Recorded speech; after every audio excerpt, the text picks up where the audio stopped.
Welcome back to Chapter 37 of Running with the Sun.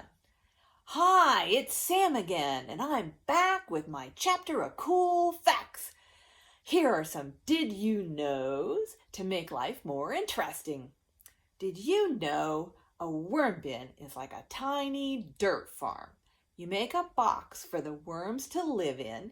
Don't forget to put the air holes in and feed them food scraps like peelings and other fruit and veggie bits. It's called vermiculture. The worms chew food up, break it down, and poop it out. Then you give it to your plants to help them grow. Worm poop is so much better than landfill burps. And Sydney, if you ever read this chapter, get ready because you'll think the next part is even grosser. Did you know if you put worm poop in a cloth bag and soak it in the water, you can brew it up as worm tea? Don't drink it. It's not for you. It's for the plants. It's almost like giving them vitamins. Spray it on sprouts and they will love you for it. Did you know Americans use about 5 times more electricity than everybody else? How are we doing that? Most electricity does not come from renewable energy. It comes from burning coal and gas. That equals yucky pollution. You already know about turning off lights and turning down the heat, and you might know how great it is to hang dry your clothes outside. But you can also save electricity in your kitchen. Keep listening to find out how.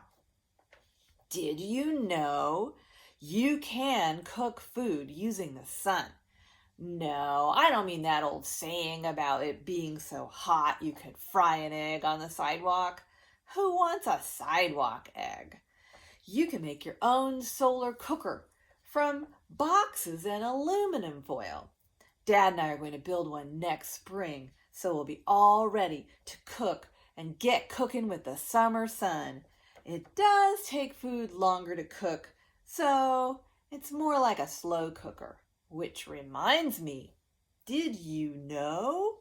With a Wonder Oven, you can let your food finish cooking using less energy. It's so simple. You make one by putting layers of cloth in a box. When we make rice, we only boil it for a short time on the stove. Then we wrap the pot up inside this box and it finishes cooking without fuel. Another bonus, you never have to worry about forgetting and burning your rice.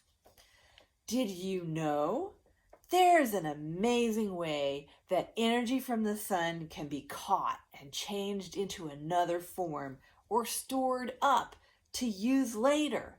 Molten salt towers. Thousands of giant mirrors catch sunlight and then they blast it back toward this tall tower that's full of salt. The salt gets so hot, molten like lava, that it turns into liquid. Then the heat from the salt is used to make steam, and the steam runs a generator. Now, that's what I call the power of reflection. The whole thing is called a solar furnace. If you want to see some cool pictures online, check it out. It makes a lot more energy than most batteries can even handle. And speaking of batteries, did you know there's lots of uses for electric car batteries after they get too old to power the car? They would be really bad for the landfill, so we don't want to throw them away. When these batteries don't work anymore for driving a car or a bus, they can still store energy. They can even do things like power streetlights and coolers or be backup energy for elevators. They can work for years and years after you take them out of the car. Did you know energy isn't the only thing we want to catch? We also want to catch water. Ever hear of beetle-inspired technology? It's biomimicry! Scientists figured out how to make this material that imitates the bumps on the back of a special beetle. Tiny water droplets from the air get stuck on the bumps and then they bead up into drops. This works to capture fog and dew.